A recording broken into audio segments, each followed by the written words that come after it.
Some of Florida's most beautiful beaches are disappearing, and while we love showing you how amazing living and vacationing on Florida's beaches can be, there are also some downfalls to this paradise being right on the water.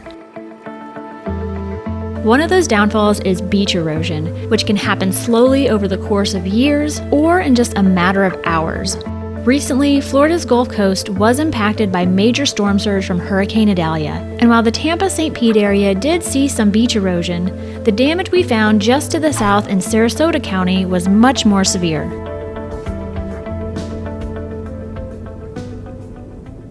What's up, guys? It's another beautiful morning here on Florida's Gulf Coast. We're here at Turtle Beach on the far south end of Siesta Key, which is the first of 3 islands we're going to be taking you to today. While we would love for you to watch this whole video, if you are just here to see the conditions of Casey Key or Manasota Key, we will include the timestamps for those 2 islands below so you can skip ahead to whatever footage you've come here to see.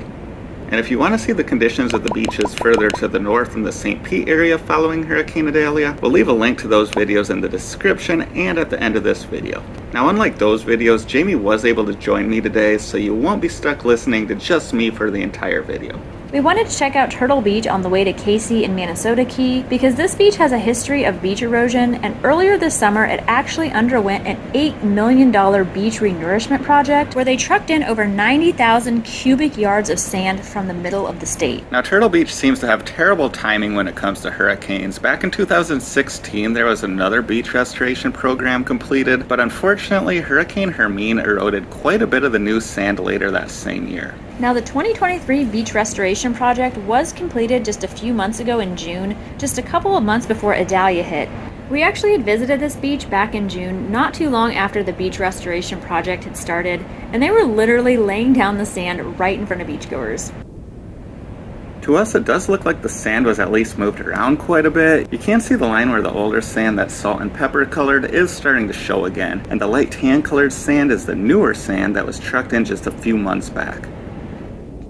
We're honestly not sure if the beach is any narrower than it was after the last restoration, as this was our first visit to Turtle Beach since that restoration was completed. So if you were able to visit Turtle Beach after the last restoration but before Idalia, let us know in the comments whether or not you think there's been any noticeable erosion to this beach.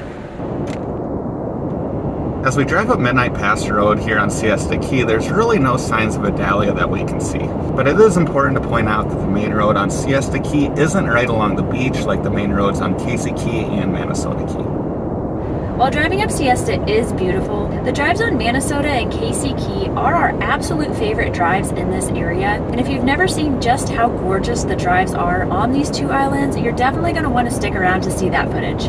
Yeah, but as we're expecting to see firsthand later on, one of the obvious downfalls of having these beautiful roads that run right along the beach is that they are susceptible to storm surge damage during hurricanes. Now, we are getting close to the main access to Siesta Beach, which is the most popular beach here on Siesta Key. We won't be stopping by the main beach access because it is an extremely wide beach where sediment typically accumulates, so it's not as susceptible to beach erosion as the other local beaches.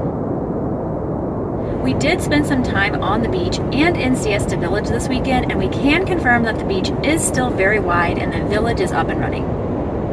Alright guys, so we are crossing the bridge to our second island of the day, which is Casey Key. Jamie and I are going to split up to show you what kind of shape the 2 public beaches on this island are in, and then we'll take you on a drive all the way up the 8 Mile Island to see what type of condition the road that runs right along the beach is in. So Skylar just dropped me off at Nokomis Beach here on Casey Key, which is probably the more popular and definitely the more touristy of the 2 beaches here on the island. While both beaches on the island are great and the color of the water at both is gorgeous, in my opinion, the sand at this beach is a little bit nicer, which makes this beach just a little bit prettier overall. This is the first time we've been to Casey Key since Hurricane Idalia, and I can't say that I noticed any difference from our last visit, other than that the water today is just ridiculously calm and clear. Now, the Gulf is known for being quite calm when compared to the Atlantic, but the water is abnormally still today, which really makes for some beautiful, clear water. Alright guys, so I dropped Jamie off at Nokomis Beach and made my way a little further to the south to North Jetty Beach, and on my way out to the beach I came across this guy. He literally just walked right up, stopped, and started staring at me. I'm not sure he knows quite what to think of me. Now this sand is really hot, and for some reason I decided to leave my flip-flops in the car, so I'm not going to walk all the way out to the water, but from what I can tell, the beach looks great here, and the turtle seems to think so too. So now that we've checked out the beaches here on Casey Key, we're going to drive all the way up the island on Casey Key Road, which in our opinion is probably the most scenic drive on Florida's Gulf Coast. Yeah, not only is there a section of road that runs right along the beach, but the landscaping along this road is absolutely stunning, and the homes are massive and really beautiful too. Now we do also really love the drive up Manasota Key, which we will be showing you a lot more of later. As you'll see, that drive is a different type of pretty, as it's much less manicured and much more natural. So if you stick around to see the footage from that drive, we'd love to hear which of those two drives all of you prefer, so be sure to let us know in the comments. As you can see, parts of this road are quite narrow and also quite curvy, and you'll also often find a lot of bicycle traffic on this road, so the speed of the traffic generally is quite slow. But we don't mind that one bit, as it just gives us more time to take in all the great views of this island. I'd have to say that so far the drive is as beautiful as ever, and as usual, the island looks like it's straight out of a postcard. Now we are nearing the north end of the island where the road runs right up against the coast, so if there is still any noticeable damage from Idalia, this is where we're expecting to see it.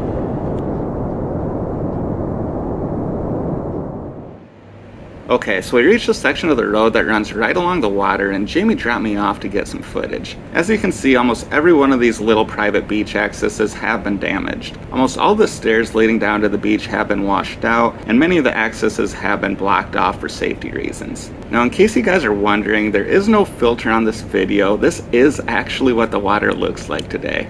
Now the water here usually is quite pretty, but it's a very sunny day and the water is incredibly calm, which makes it even more of a vibrant turquoise color than normal.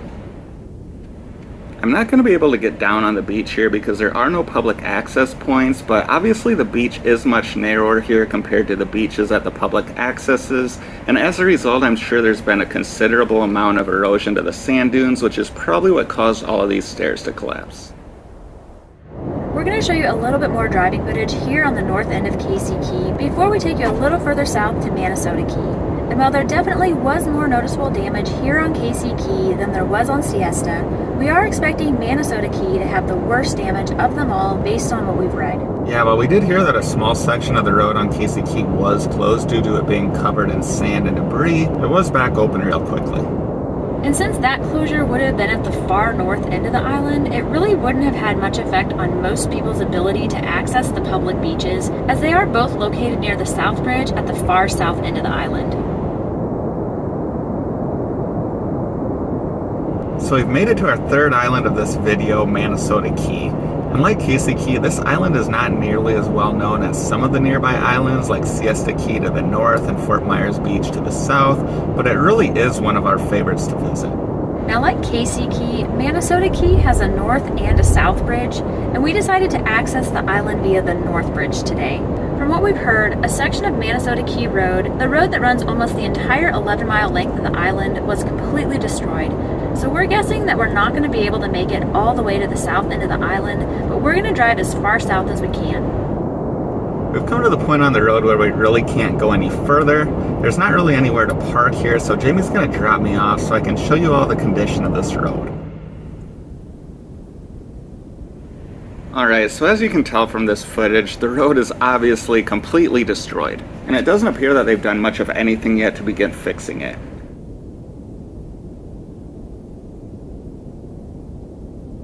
Now thankfully there are two bridges running to this island, so unless they actually live on the section of the road that was destroyed, the residents of this island should be able to get to and from their homes to the mainland. But where you could previously visit Manasota Beach and then drive south to visit one of the other public beaches or dine at one of the many restaurants, you would now have to drive off of the island and all the way down to re-access the island on the south bridge. I've never seen anything quite like this before. The road just completely collapsed due to the erosion of the sand dunes below it. Now, anytime you build a road on sand right by the water, I'd assume there's going to be a risk of this happening, which explains why you don't see too many roads in Florida that run right along the beach like this one does. So while Skylar's out getting footage of the road, I want to talk a little bit about the sand dunes that you'll find on many of these beaches. The dunes have vegetation growing on top of them, which has a dense root system that runs deep down into the sand, helping hold the sand all together. The dunes are vital in helping to protect beachside communities from storms and in limiting erosion. And that's why it's so important that beachgoers do their part to keep these dunes as strong as possible. So next time you all visit the beach, be sure to read the signs, stay on the designated paths, and stay off the dunes. Because foot traffic on those dunes can kill some of the vegetation, which will weaken the root system and decrease the stability of the dunes, making unfortunate situations like the one here on Manasota Key even more likely to happen. As we make our way back up to the north end of the island to Manasota Beach, we do want to let you know that you can find travel guides for all 3 of the islands we visited in this video on our channel. We have over 200 videos total on this channel, and more than half of them are our travels around Florida's Gulf Coast. So if you've enjoyed this video so far and would like to see more of our Florida travel content, please do consider subscribing to our channel so you won't miss a future episode. We've made it here to our final beach stop of the day at Manasota Beach. As you can see, it's a really beautiful and natural feeling beach, and this is one of our favorite spots to just sit and relax on a beautiful day like this one. While there definitely was some pretty significant damage from Hurricane Idalia down here in southern Sarasota County, we're still thankful because the damage from Idalia could have been much worse if the storm would have veered a little further to the east. And if you're interested in seeing the effects of Idalia on some of the Gulf Coast beaches a little further to the north, then go ahead and click on this video next. Thanks for watching!